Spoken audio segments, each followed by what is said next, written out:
Panther Homes collapses. Let's have a look. Hello everyone, Florian here and welcome to another episode of HeiseSays. Grab your stein of coffee because, well, another builder has collapsed. The construction apocalypse is ongoing. And before we have a look at this article here from news.com.au, let's jump over and check out Panther Homes. Now, I can't find their website. It's not working. Yeah, it's not working. We can have a look here. Ooh, nope.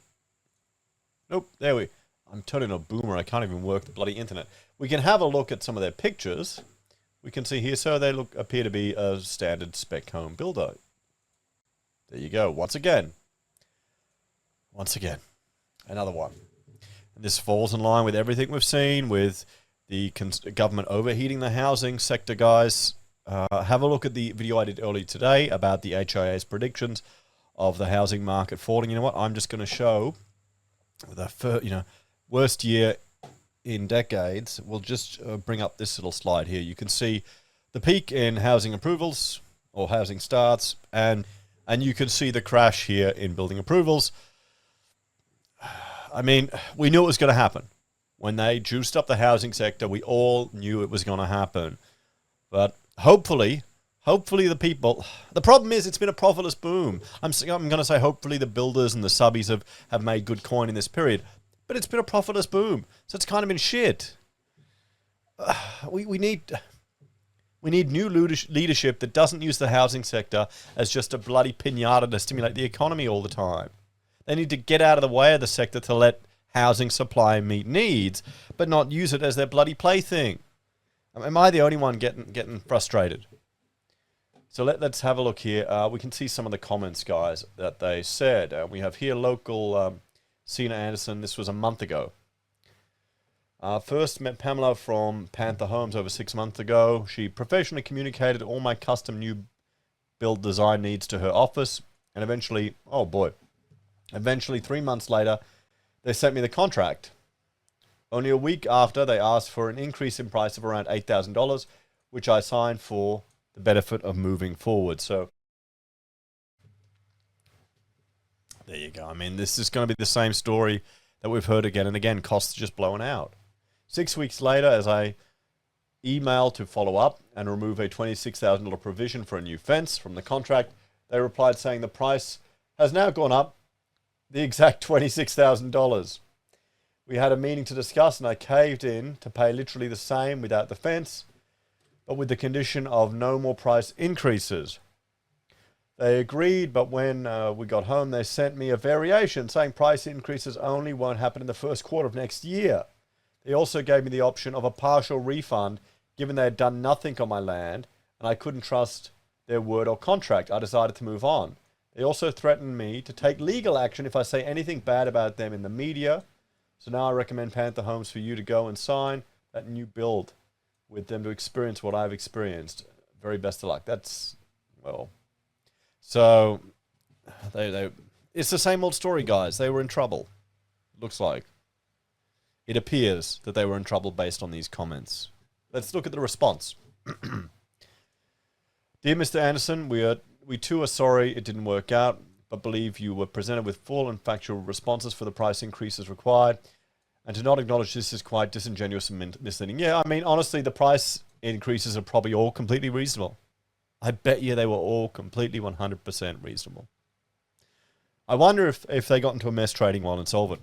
I wonder if they did. I wonder if the provisions that the government did, when they changed the rules a few years ago, I wonder if this affected them. We'll have to see what happens.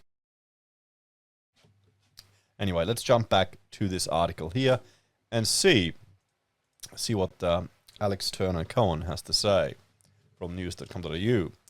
Another building firm has joined the long list of casualties in the sector. It went into voluntary liquidation. Last Friday, Brisbane-based residential builder Panther Homes collapsed. Then this Tuesday, notice was put out about its liquidation status. William Roland Robson of Robson Cotty Insolvency Group has been appointed as the liquidator. He told news.com.au that at least a dozen homeowners have been impacted, with all their construction sites at various stages of completion. Some of them, the homes were close to handover, some were at contract stage. It is quite a spectrum, he said. He said he had visited the premises of the building firm and that judging by the state of its head office, it had been much loved by those that ran the company. The premises are absolutely beautifully maintained. You can tell they've put their hearts and souls into this thing, he said. This is devastating for the clients and directors to this company. Ah, shit. See, this isn't just a bunch of dodgy guys here and there falling over. This is builders getting screwed over by the market. Because, you got to have fixed price contracts. Although his investigation is still in its early days, he noted that so far it appears the company owes at least $260,000 to suppliers. Well, it could have been worse. This doesn't include the claims homeowners could also lodge regarding the liquidation. Panther Homes also has minimal assets, making it unlikely creditors will receive much. There's not a lot of assets behind them. I wonder if they threw their own money in. Good money after bad. That seems to be a common story. For building companies, the only assets they have is generally vehicles, tools, and office equipment. The reason for the firm's failure is similar to many other builders that have collapsed across the country. It's because of escalating costs that are uncontrollable under fixed-price contracts. Maybe we need a change to these contracts. According to the Queensland Building and Construction Commission, Panther Homes went from having $13.6 million worth of projects in 2020 to just $4.1 million over the past 2 years. Mr. Robinson's insolvency firm also dealt with the Oracle Homes collapse, which devastated hundreds of homeowners last year. The construction industry has been struggling as many companies are facing financial ruin, unable to turn a profit because of current market rates. Last week, 3 prominent building companies collapsed a day apart from each other. On Monday, a major New South Wales developer, EQ Constructions, went bust, owing at least 40 to 50 million. A day later, Hamlin Homes, and we've gone through most of these in other videos. Early in February, award-winning residential construction company Delco Building Group in Victoria went under, owing 780 grand to 50 creditors. I mean, it sucks when you work for someone and you don't get paid. I mean, there's a whole lot of people, guaranteed there's a whole lot of people out there that have never experienced the challenges of running or managing a business or working like this, giving someone credit and then not getting stiffed on it. And what can you do? If they don't have the money, you can't get blood from a stone, can you? You can win a court case against them. Whoop-de-doo. You can get ASIC to get them deregistered. They don't give a shit. They won't do anything. That's what John Adams is doing, his investigation in ASIC, trying to get people to partake and report all the issues they've had with it. I mean, it's a government organisation. I'm just so bitter at it. I expect their incompetence. Am I just getting old? It also emerged in January that 2 more construction companies in Western Australia went under due to labour shortages and increasing construction costs. A number of large firms entered into insolvency over the past year, including ProBuild, Condev, Pivotal Homes, Waterford Homes, Privium Home Innovation Builders, and Norris Construction Group. It was caused by a perfect storm of supply chain disruptions, skilled labour shortages, yes, but never any mention, Alex, of the government overheating the market.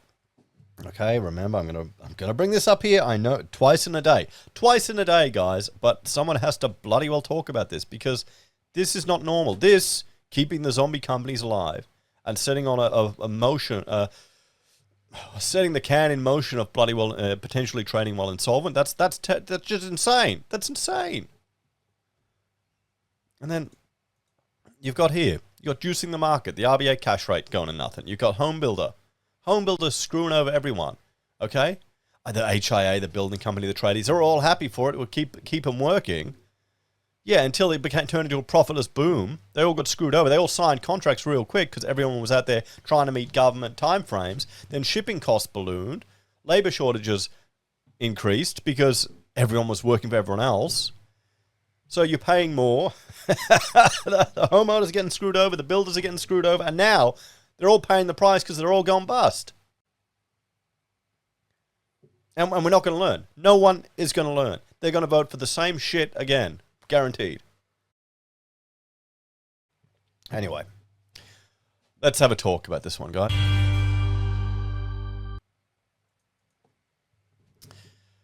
I've got to reprogram that to clear the image I have in front before it transitions. So I'll add that to the list I bet you all have a list of things that need to be done that just keeps growing. But there you go, guys. Another addition to Construction Apocalypse. This seems like, well, they've been in trouble for some time. But it's nothing new, nothing unusual here. This is the same story we're hearing again and again and again. This is what happens when you overheat the market. Well, what can you do? What can you do? It's sad. These are building companies that we're going to need. We're going to need to build new homes because population growth is increasing. People are coming to Australia. People like living in Australia. It's a pretty good bloody country. What you're going to see, what I'm really interested in is not the builders gone bust. It's the ones that are just shutting the door, or the knowledge that we're losing out of the industry because they're just going, to hell with it. To hell with it. You know, it's not an easy bloody job. Okay, okay, in the construction, everyone gives each other shit. Okay, that's normal. Every consumer seems to give builders shit. They think they're bloody billionaires. Sure, some of them make good money, but you gotta work bloody hard for it. You're taking on a lot of risk and dealing with a lot of bullshit. So what you're going to do is, you know, people working for years, not making any money, not seeing any family, getting fatter, getting unhealthier, living like shit. Nah, to hell with this. I'm out. That's what we'll see. Then we'll have a knowledge gap, even more. And what happens when we have a knowledge gap? Building defects. Awesome. Anyway, guys, check out HeiseBIM, or Heise does for other videos. If you're a fan, you want to support us on YouTube or Patreon, use our referral links, buy our pocket squares, or call us if you need an architect. I'm going to work on another video now about the RBNZ increasing their interest rates. That'll be my third one for tonight, I think. There you go, guys. Fun and games, huh? Fun and games.